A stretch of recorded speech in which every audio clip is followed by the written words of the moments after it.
मेरा नाम संजना है। मैं अपने माँ बाप की इकलौती औलाद थी।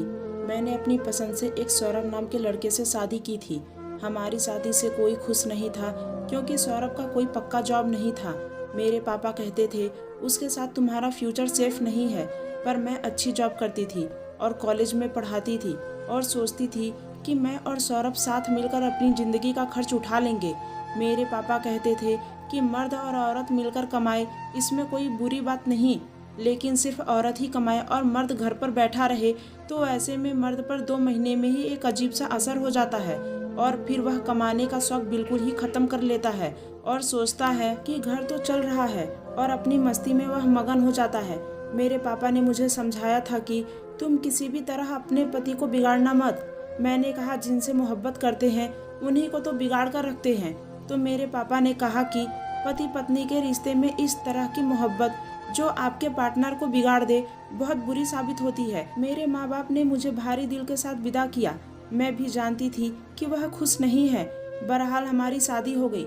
सौरभ का घर मेरे घर से छोटा था, उनका खान पान भी अच्छा नहीं था और उसी किसी तरह महीना गुजारा करते थे।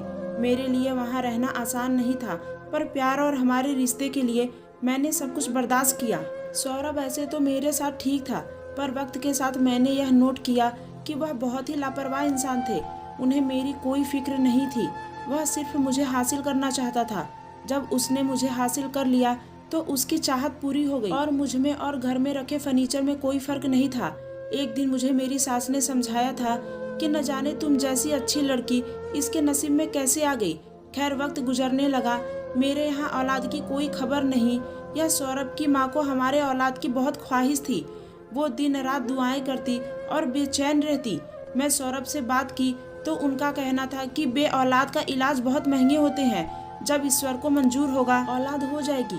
जबकि खुद हर वक्त वह अपने फ़ोन में बिजी रहते थे। एक दिन मेरी आंखों ने कुछ ऐसा देखा कि मैं हैरान रह गई। मैंने देखा कि सौरभ दूध में कुछ मिला रहा था और वह जो भी था वह उससे अपनी जेब में ही रखता था। मैं मौके की तलाश में रहने लगी कि वह क्या चीज़ है जो सौरभ छुप छुप कर मेरे दूध में मिलाता है।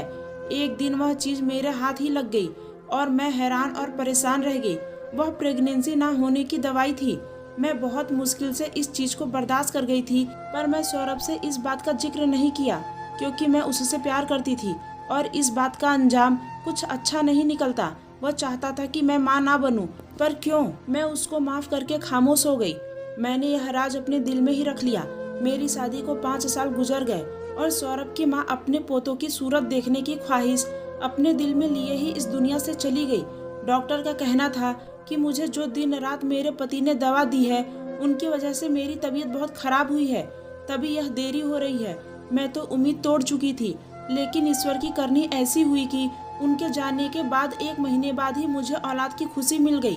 मैं बहुत खुश थी। सौरभ भी ना चाहते हुए खुशी जाहिर कर रहे थे और वह यह सोच रहा था कि दवाइयाँ देने के बावजूद भी मेरी प्रेगनेंसी कैसे ठहर गई।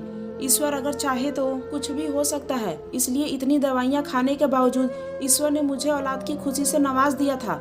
मेरे साथ भी ऐसा ही हुआ था, क्योंकि 5 साल तक मैंने सौरभ से यह जिक्र नहीं किया कि तुम मेरे साथ क्या कर रहे हो। बस चुपचाप सब कुछ बर्दाश्त करती रही, क्योंकि मुझे पता था कि अगर मैं इससे बात करूंगी तो कोई बहुत बड़ी लड़ाई और झगड़ा हो जाएगा। वो बहुत ही जज्बाती इंसान था। फिर मेरी प्रेगनेंसी के पहले महीने में ही मेरी तबीयत बहुत ख़राब रहने लगी। मैं डॉक्टर के पास चली गई तो उनसे मुझे एक हैरान कर देने वाली खबर सुनाई कि मैं एक साथ ही 3 बच्चों की माँ बनने वाली हूँ। मैं बहुत खुश थी। डॉक्टर का कहना था कि मेरे यह 9 महीने आसान नहीं होंगे और खतरे की तो कोई बात नहीं है। मैंने ईश्वर का शुक्रिया अदा किया और इतना इंतजार करने के बाद मुझे एक साथ 3 बच्चे होने वाले थे। शायद मेरे सब्र और मेरी खामोशी का ही यह फल था। मुझे ऐसा लगता था कि मेरी जिंदगी के 5 साल बर्बाद हो गए और मैं अभी तक एक भी बच्चे की माँ न बन सकी। लेकिन अब जब मैं माँ बनने वाली थी तो मुझे एक साथ ही 3 बच्चे मिलने वाले थे। शायद इसी को इंसाफ कहते हैं। मैंने सोचा कि मैं सौरभ को यह बात अभी नहीं बताऊंगी ताकि उसे एक खुशखबरी का झटका लगे। वक्त गुजरने लगा। मेरी प्रेगनेंसी को 6 महीने गुजर गए। अब मेरी तबीयत बहुत ज़्यादा खराब रहने लगी थी। मेरा पेट इतना बड़ा हो गया था कि मैं ठीक से सो भी नहीं सकती थी। सौरभ भी मुझसे तंग रहने लगा। कहता था मैं इंसान नहीं लगती, उसे मुझे देखकर अजीब महसूस होता है। मेरा बड़ा पेट मेरे लिए शर्मिंदगी का सबब बन रहा था। मैंने जॉब भी छोड़ दी थी। प्रेगनेंसी के छठे महीने में ही इतना बड़ा पेट निकलना बहुत हैरान वाली बात थी। कहीं तुम्हारे पेट में ज़्यादा पानी तो नहीं है? मुझे अजीबो गरीब तरह के मशवरे दे जाते थे और मैं परेशान हो जाती थी। मुझे यह भी कहना शुरू कर दिया गया था कि मेरे लिए यह सब कुछ आसान नहीं हो सकता, कि मैं मर भी जा सकती हूँ। लेकिन मेरे साथ कोई मसला है। मैं दोबारा से डॉक्टर के पास गई। मैं बेड पर लेटी थी और बहुत डरी हुई थी, क्योंकि मुझे अंदाजा हो गया था कि मुझे कोई अच्छी खबर नहीं मिलेगी। मेरा दिल मेरे काबू में नहीं था। मैं जानती थी कि कुछ तो है जो मेरे साथ ठीक नहीं है। मेरे दिमाग में पहले ही किसी खतरे की घंटी बजी थी, और जब वह डॉक्टर वहां आई और मुझे चेक करने लगी तब भी मैं बहुत डरी हुई थी। उसके बाद उसने मुझे एक ऐसी खबर सुनाई जिसको सुनकर मेरे कदमों तले से जमीन निकल गई थी। डॉक्टर साहिबा ने कहा कि मैं 3 बच्चों की माँ बनने वाली हूँ, और क्योंकि मेरी सेहत इस काबिल नहीं कि मैं तीनों बच्चों को एक साथ सेहतमंद और अच्छे से डिलीवर कर सकूं, इसलिए मुझे 2 बच्चों को साफ करवाना होगा, वरना मेरे तीनों बच्चे और मेरी अपनी खुद की जान को भी खतरा है, और हो सकता है मेरे बच्चे नॉर्मल नहीं हो। मैं बहुत घबरा गई थी। यह खबर सुनकर मुझ पर कयामत बनकर टूटी थी। मैं कैसे अपने 2 बच्चों को साफ करवा सकती थी? मैं बहुत परेशान हो गई। अब मुझे यह बात सौरभ को बतानी ही थी। मैंने जैसे ही उसे यह बात बताया तो सदमे में उसका बुरा हाल हो गया और कहने लगा कि डॉक्टर की बात मान लो, वह जो कहती है वही करो। सौरभ के लिए यह बात कहना आसान था, पर मैं तो माँ थी, कैसे अपने बच्चों को साफ करवा सकती थी? मैं रोने लगी। आप फिक्र नहीं करो, हमारे बच्चे को और मुझे कुछ नहीं होगा। ईश्वर है ना हमारे साथ, वह सब अच्छा ही करेगा। मैं अभी बोल ही रही थी कि सौरभ मेरी बात काटकर बोला, मुझे तुम्हारी फिक्र नहीं है। मैं तो यह सोच रहा हूँ कि अगर 3 बच्चे पैदा हो गए तो हम इनको कैसे संभालेंगे? यह काम तुमसे अकेले तो होगा नहीं। तुम क्या चाहती हो कि मैं भी तुम्हारी तरह काम छोड़कर घर पर बैठ जाऊं? बच्चे संभालूं तो खर्च कैसे पूरे होंगे? मुझे एक सेहतमंद औलाद चाहिए थी, 3 कमजोर और बीमार औलादे नहीं। जाओ, जो डॉक्टर कहती है वही करो। सौरभ ने तो आखिरी बात कर ही डाली थी। वो मेरी या मेरे बच्चों की फिक्र नहीं करता था, उसे खर्चों की फिक्र थी। मैं रो रो कर उससे वादा किया कि मैं खुद सब संभाल लूंगी। अभी वक्त है, मैं फिर से जॉब करूंगी, पैसे जमा करूंगी, तुम्हें ऊपर के खर्च नहीं करने दूंगी। उसने भी कहा कि मैं यह सब अपनी मर्जी से कर रही हूँ, तो इसका नतीजा भी मुझे ही अकेले ही बर्दाश्त करना होगा। मैं सोच भी नहीं सकती थी कि सौरभ ऐसा इंसान निकलेगा, पर अब मैं क्या कर सकती थी? आने वाले 3-4 महीने मेरी जिंदगी के मुश्किल थे। सौरभ ने मुझे मेरे हाल पर छोड़ दिया था कि मेरी जिंदगी का सबसे मुश्किल वक्त था। किसी भी औरत की जिंदगी का सबसे मुश्किल वक्त यही होता है। मेरे लिए भी मुश्किल ज्यादा थी, क्योंकि एक साथ 3 बच्चे पैदा होने वाले थे और मुझसे ठीक से चला भी नहीं जाता था। लेकिन उसने इस वक्त मेरा साथ छोड़ दिया था। मेरा पेट इतना बड़ा हो गया था कि उसको छुपाना मुमकिन नहीं था। मैं उसको जितना भी छुपाती फिर भी वह बहुत अच्छे से नजर आता था। मैं रात को जमीन पर सोती थी ताकि मेरे बड़े पेट की वजह से सौरभ को कोई तकलीफ या तंगी ना हो। वो खुद भी कहता था कि मैं उसके पास नहीं जाऊं। मैं दिन में कॉलेज में पढ़ाती, वहाँ सब मुझे अजीब नजरों से घूरते रहते थे, मुझ पर हंसते थे, कहते थे इसको इसके किसी जुर्म की सजा मिल रही है। मुझसे तो मेरे अपने माँ बाप ने भी मुंह मोड़ लिया था। मैंने सब बर्दाश्त किया और हिम्मत नहीं हारी, और इतने पैसे जमा कर लिए कि बच्चों की डिलीवरी के वक्त के बाद भी मेरे पास चंद महीने सुकून से गुजर जाए। पर वही हुआ जिसका डर था। मेरी और मेरे बच्चों की जान तो बच गई, मगर मेरे बच्चे कमजोर पैदा हुए थे। उनका वजन मिलकर बहुत ही कम था। उनको 2 महीना अंडर ऑब्जर्वेशन रखने की जरूरत थी, और इसका मतलब यही था कि और ज्यादा खर्चा अपने पैसों की तरफ से जाने लगी। तो पता चला कि पैसे अपनी जगह पर नहीं थे, क्योंकि सौरभ मेरे जमा किए हुए पैसे लेकर अपनी किसी महबूबा के पास चला गया था। लेकिन मैंने पैसे तो जमा किए ही थे, और मुझे इस बात पर पहले से शक था। उसने मुझे ऐसे वक्त पर धोखा दिया था। मेरे पास कुछ भी नहीं था। अस्पताल की एक डॉक्टर अच्छी थी जिसने मेरा खर्चा तो उठाया, पर मुझे उसे वह पैसे वापस भी करने थे। मैं अपने बच्चों के साथ 2 महीने तक अस्पताल में रही। वह तीनों एक साथ रोते। मैं अगर उन पर हाथ रखती तो वह चुप हो जाते, पर मैं एक ही वक्त उन तीनों पर हाथ नहीं रख सकती थी। मैंने कुछ सोचा और अपने हाथ जैसा लगने वाला एक तकिया बनाया, जो मैं बच्चों के ऊपर रखती तो वह उसे मेरा हाथ समझकर सुकून से सो जाते थे। अस्पताल के एक डॉक्टर ने यह दृश्य देखा तो उन्होंने मुझसे पूछा कि आपने यह क्या बनाया है। मैंने कहा कि एक ही वक्त में तीनों बच्चों पर हाथ नहीं रख सकती, इसलिए मैंने अपने हाथ जैसा यह तकिया बनाया है। वह इस बात पर हैरान हो गए। उन्होंने कहा कि अगर आप मुझे इजाज़त दे तो क्या मैं यह एक काम कर सकता हूँ। मैंने कहा कि कौन सा काम। उन्होंने पहले कहा कि मेरा नाम डॉक्टर जोशी है और मैं इसी अस्पताल में काम करता हूँ। मैंने ऐसा पहली बार देखा है, मैं इसकी फ़ोटो बना सकता हूँ। मैंने कहा कि हाँ बना लीजिए। मैं उसे रोक तो नहीं सकती थी, मुझे यह पता नहीं था कि वह किस लिए फ़ोटो ले रहे हैं। उन्होंने मेरे बने इस तकिए के फ़ोटो लेकर सोशल मीडिया पर लगा दी। लोग उसको देखकर हैरान होने लगे।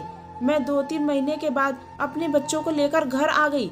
हालात मेरे लिए अब भी बहुत मुश्किल थे। मेरे खुराक बिल्कुल भी अच्छी नहीं थी। मेरा पति घर पर नहीं था, मैं अकेली थी। सारी सारी रात बच्चों के साथ जागती थी। उनका दूध पिलाने के लिए बहुत मुश्किल उठानी पड़ती थी। मेरे पास इतने पैसे भी नहीं थे कि मैं उनको डब्बे का दूध पिला सकूं। मेरी हालत ऐसी हो गई थी कि जैसे मैं सदियों से बीमार हूं। मैं बहुत ही बुरी हालत में थी। बार बार अपने पति को याद करती कि वह कहाँ चला गया मुझे छोड़कर। मैंने क्या कसूर कर दिया? यह उसकी भी तो औलाद थी। उसने अपने बच्चों को देखा तक नहीं था, फोन तक नहीं किया। कहाँ है कुछ पता ही नहीं था। सर पर मेरे कर्ज था। मुझे बच्चे भी संभालने बहुत मुश्किल हो रहे थे। मेरे हालात बिगड़ती चली जा रही थी। बस ईश्वर से यही दुआ करती रही कि वही किसी को मेरी मदद के लिए भेज दे। एक दिन डॉक्टर जोशी मेरे घर आए और मुझे एक खबर सुनाई कि एक कंपनी को मेरा बनाया हाथ वाला तकिया पसंद आ गया है और वह मेरी इजाज़त से उसको बनाना चाहती है। वह कंपनी मुझे हर महीने एक अच्छी खासी रकम देगी। मुझे तो यकीन ही नहीं आया। डॉक्टर जोशी उस कंपनी की तरफ से पहला चेक भी लेकर मेरे घर आए थे। घर का और बच्चों का हाल देखकर हैरान हुए और फौरन अपनी कार में बैठाकर हमें बाजार ले गए और घर का राशन और बच्चों की जरूरत का सामान खरीद कर दिया। वह एक अच्छे इंसान थे। उसके बाद मेरे हालात बदल गए। अब मेरे पास दौलत भी थी और घर बैठकर करने वाला काम भी। डॉक्टर जोशी अक्सर मेरे घर आ जाते और मेरे बच्चों के साथ खेलते, उनके लिए चीजें लाते। मेरे बच्चे भी उनके साथ बहुत घुल मिल गए थे। एक दिन मैंने डॉक्टर जोशी की आंखों में आंसू देखे तो उनसे उनके दुख की वजह पूछ बैठी। उन्होंने बताया कि मैं अपनी पत्नी से बहुत प्यार करता था। वह पहली बार प्रेग्नेंट हुई थी, पर कुछ तबीयत की खराबी की वजह से डॉक्टर ने कहा कि वह बच्चा साफ कर दे, नहीं तो उनकी जान को खतरा है। पर वह नहीं मानी, कहती थी उससे अच्छा तो मैं खुद ही मर जाऊं। उसने बच्चा पैदा करने की कसम खा ली थी और वक्त पर उसकी तबीयत इतनी खराब हो गई कि ना वो तो उसको बचा सके और ना ही हमारे बच्चे को। आपकी कहानी और हिम्मत बिल्कुल मेरी पत्नी जैसी है, इसलिए मैं आपकी बहुत इज्जत करता हूँ। मुझे उनकी कहानी सुनकर बहुत दुख हुआ। उन्होंने भी मेरी बात सुनी और मुझे यह कहकर हैरान कर दिया कि अगर मैं चाहूँ तो वह मेरा हाथ हमेशा के लिए थामना चाहते हैं। पर मेरे दिल में अब भी सौरभ की मोहब्बत बसी हुई थी, क्योंकि वह सिर्फ मेरा पति ही नहीं बल्कि मेरी पसंद भी था। मैंने डॉक्टर जोशी से माफ़ी मांगी। उन्होंने भी मेरी बात का बुरा नहीं माना। कुछ दिन बाद सौरभ घर आया और मुझसे अपने किए की माफ़ी मांगने लगा। वो बहुत शर्मिंदा था, अपने बच्चों से मिलने के लिए तरस रहा था। आखिर वह मेरे बच्चों का बाप था और मैं भी उसे माफ़ करना चाहती थी। मैंने उसे माफ़ कर दिया। वह अपने बेटों से मिलकर बेहद खुश था और अब उसका बहुत ख्याल रखने लगा था। मैं काम से बाहर जाती तो वहीं मेरे बच्चों को संभालते थे। मैं भी सोचने लगी थी कि शायद उसको अपनी गलती का एहसास हो गया है। मैं बेफिक्र होकर बच्चे उसके पास छोड़कर जाती थी। आखिर वह उनका बाप था। कभी कभी रिश्तों से बहुत ज्यादा गफलत होना भी आपको बड़ी मुश्किल में डाल देता है और इसी तरह कभी कभी रिश्तों पर बहुत ज्यादा भरोसा कर लेना भी आपके लिए मुश्किल का सबब बन जाता है। लेकिन मैं भरोसा ना करती तो क्या करती? आखिरकार वह उसकी भी तो औलाद थी। वो बहुत शर्मिंदा भी था। उसने मुझसे माफिया भी मांगी थी। पुराने दिन याद किया। उसने कहा कि वह मेरे बगैर नहीं रह सकता।